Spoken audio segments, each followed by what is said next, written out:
Hello guys, welcome back to another video. तो guys, Andhra Paper की financial year 2023 की second quarter की result out हो चुकी है। तो गाइस, इस वीडियो में हम लोग यही देखेंगे कि कंपनी ने सितंबर 2022 की क्वार्टर में कैसी परफॉर्म की है, क्या क्या पॉइंट्स इंप्रूव हुई है एंड कहाँ कहाँ पे कंपनी ने डिटोरिएट की है। और कंपनी की फंडामेंटल्स भी चेक करेंगे और समझेंगे कि क्या ये कंपनी पैसे लगाने लायक है या नहीं। एंड उसके साथ साथ हम लोग कंपनी की टेक्निकल्स के बारे में भी डिस्कस करेंगे। तो गाइस, बिना टाइम वेस्ट किए कंपनी की फंडामेंटल एनालिसिस करते हुए वीडियो को शुरू करते हैं। तो गाइस, अगर इस कंपनी की बिजनेस के बारे में डिस्कस करें तो this company is engaged in the manufacture and sale of paper, pulp and paper board. ये company both BSC and NSC में लिस्टेड है। तो अभी अगर इस कंपनी की कुछ इंपॉर्टेंट फिगर्स के बारे में बात करें तो 1892 करोड़ की है कंपनी की मार्केट कैप, 6.46 की पी है, अप्रोक्सीमेटली 18% है कंपनी की आरओसी एंड 13.6% है कंपनी की return on equity. Last 6 months की रिटर्न 37.4% है एंड लास्ट 3 साल की सेल्स ग्रोथ कंपनी की नेगेटिव में जा चुकी है, नेगेटिव बाई 1.11%। कंपनी अभी अपनी बुक वैल्यू से बहुत ही ज़्यादा ऊपर ट्रेड कर रही है। डिविडेंड यील्ड 1.58% है एंड फेस वैल्यू 10 रुपये की है। तो अभी अगर इस कंपनी की सितंबर क्वार्टरली की रिजल्ट के बारे में डिस्कस करें तो सितंबर 2022 की क्वार्टर की अनऑडिटेड फाइनेंशियल रिजल्ट आप लोगों के सामने है एंड यहाँ पे जितने भी सारे फिगर्स दिया हुआ है वो सब लैक्स में है। तो गाइस, सबसे पहले हम लोग कंपनी की इनकम चेक करते हैं। तो सितंबर 2022 की क्वार्टर में कंपनी ने अप्रॉक्सीमेटली 498 करोड़ की इनकम जनरेट किया है।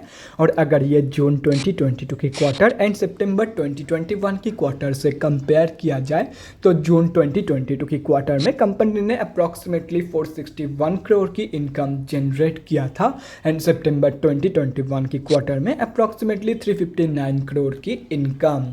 तो ईयर ऑन ईयर बेसिस पे and quarter on quarter basis पे दोनों में ही कंपनी ने एक बहुत ही बढ़िया इनकम ग्रोथ दिखाई है इन सितंबर 2022 की क्वार्टर।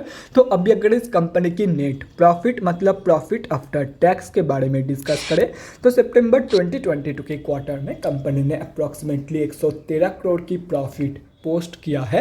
जून 2022 की क्वार्टर में कंपनी ने अप्रॉक्सीमेटली 85 करोड़ की प्रॉफिट पोस्ट किया था एंड सितंबर 2021 की क्वार्टर में अप्रॉक्सीमेटली 19 करोड़ की प्रॉफिट। तो कंपनी की जो प्रॉफिट ग्रोथ है वो भी इनकम ग्रोथ की तरह ही बहुत ही बढ़िया निकल के आ रही है, both on year basis and quarter on quarter basis. And company की इनकम एंड प्रॉफिट ग्रोथ के साथ साथ कंपनी की जो प्रॉफिट मार्जिन की ग्रोथ है वो भी बहुत ही ज़बरदस्त निकल के आ रही है, both on year basis and quarter on quarter basis, जैसे कि यहाँ पे आप लोग देख सकते हो। और रही बात कंपनी की ईपीएस की, तो कंपनी की जो ईपीएस की ग्रोथ है वो भी कंपनी की ईयर ऑन ईयर बेसिस पे and quarter on quarter basis पे बहुत ही बढ़िया निकल के आ रही है। तो अगर ओवरऑल देखा जाए तो सितंबर 2022 की क्वार्टर में कंपनी ने हर एक जगह पे पॉजिटिव ग्रोथ दिखाई है, हर एक जगह पे कंपनी ने कम या ज़्यादा पॉजिटिव ग्रोथ ही मेंटेन करी है। तो ओवरऑल जो रिजल्ट है सितंबर क्वार्टर की वो बहुत ही ज़बरदस्त निकल के आई है। तो अभी अगर इस कंपनी की बैलेंस शीट की हेल्थ के बारे में डिस्कस करें तो हाफ ईयरली बेसिस पे कंपनी की रिजर्व इंक्रीज हुई है एंड डेट रिड्यूस हुई है, जो कि किसी भी कंपनी के लिए बहुत ही ज़बरदस्त है। मतलब बैलेंस शीट की हेल्थ इंप्रूव हुई है on half yearly basis. And अगर ओवरऑल भी देखा जाए तो डेट की कंपैरिजन में 10 गुना से भी ज़्यादा की पॉजिटिव रिजर्व मौजूद है कंपनी के पास। तो ओवरऑल जो बैलेंस शीट की हेल्थ है वो तो बहुत ही ज़बरदस्त है ही है एंड उसके साथ साथ ये एक ऑलमोस्ट डेट फ्री कंपनी भी है। तो अभी अगर इस कंपनी की कैश फ्लोज के बारे में डिस्कस करें तो कैश फ्लोज की जो कंडीशन है वो भी इम्प्रूव हुई है इन फाइनेंशियल ईयर 2022। तो एफवाई 2021 में कंपनी के पास पॉजिटिव 1 करोड़ की कैश फ्लोज मौजूद थी, जो कि अभी इम्प्रूव होकर पॉजिटिव 9 करोड़ की हो चुकी है। तो ओवरऑल जो कैश फ्लोज की कंडीशन है वो बैलेंस शीट की तरह ही बहुत ही ज़बरदस्त निकल के आ रही है। और रही बात कंपनी की शेयर होल्डिंग पैटर्न की, तो गाइस सितंबर क्वार्टरली की शेयर होल्डिंग पैटर्न आप लोगों के सामने है। तो सितंबर की क्वार्टर में प्रोमोटर्स एंड एफआईआईज ने बाइंग करी है एंड डीआईआईज ने सेलिंग करी है। एंड अगर पब्लिक में देखा जाए तो गाइस यहाँ पे आप लोग देख सकते हो कि पब्लिक में 3 ही बड़े रिटेलर की होल्डिंग है। एंड अगर ये तीनों कैलकुलेट किया जाए तो इस कंपनी में हम अब जैसे छोटे मोटे रिटेलर की जो होल्डिंग है वह अप्रॉक्सीमेटली 14% के आसपास निकल के आ रही है। तो गाइस अभी कंक्लूजन पे आते हैं कि क्या आप लोगों को इस कंपनी में पैसा लगाना चाहिए या नहीं।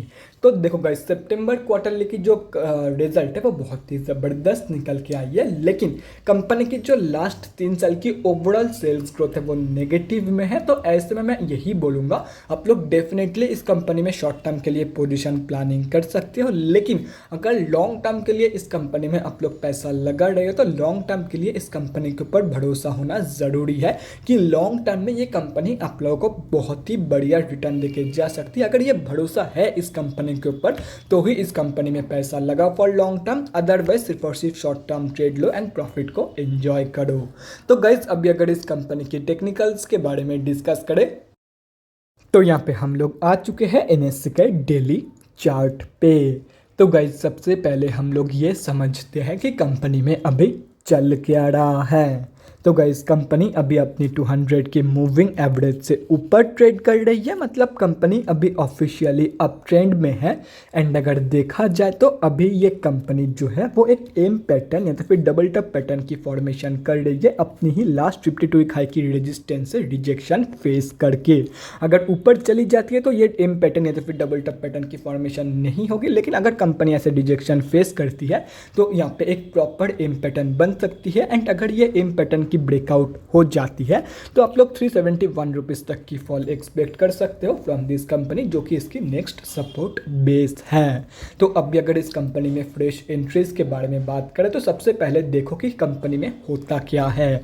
अगर ये कंपनी अपनी लास्ट 52 वीक हाई के ऊपर क्लोजिंग कर देती है प्रॉपरली ऑन डेली बेसिस, उसके बाद जितने भी सारे स्विंग ट्रेडर्स हैं वो लोग 601 रुपये के लेवल के लिए एक बहुत ही बढ़िया स्विंग ट्रेड प्लान कर सकते हैं। एंड वहीं पे अगर ये कंपनी ऐसे रिजेक्शन फेस करके नीचे गिर जाती है तो simply wait for the reversal from the support of 371 rupees. जब कंपनी ऐसे रिवर्सल शो करेगी तब रिवर्सल के कंफर्मेशन के बाद आप लोग एक बहुत ही बढ़िया स्विंग ट्रेड प्लान कर सकते हो for the target of 498 rupees. लेकिन स्विंग ट्रेड लेते टाइम स्टॉप लॉस लगाना मत भूलना, स्टॉप लॉस लगाना ही है आप लोगों को, ये कोई ऑप्शन नहीं है। ये ट्रेड में एंट्री लेते साथ साथ आप लोगों को लगाना है। एंड ये कोई एमसीक्यू क्वेश्चन का ऑप्शन नहीं है कि इसको आप छोड़ दोगे, इसको लगाना ही है। लगाना है मतलब लगाना ही है।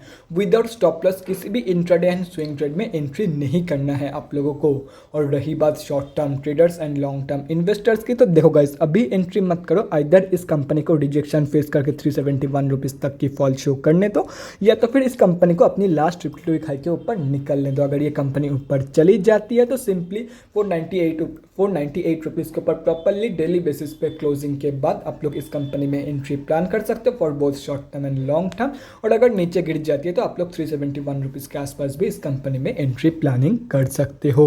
बाकी के इंपॉर्टेंट लेवल्स आप लोगों के सामने हैं, तो अगर आप लोग चाहते हो तो स्क्रीनशॉट लेके रख सकते हो, कहीं पे नोट डाउन करना चाहते हो तो वो भी आप लोग कर सकते हो।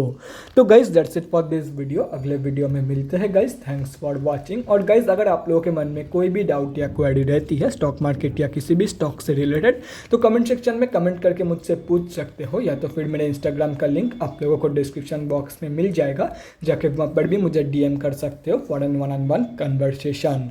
Thanks again for watching guys, bye guys and definitely guys stay safe.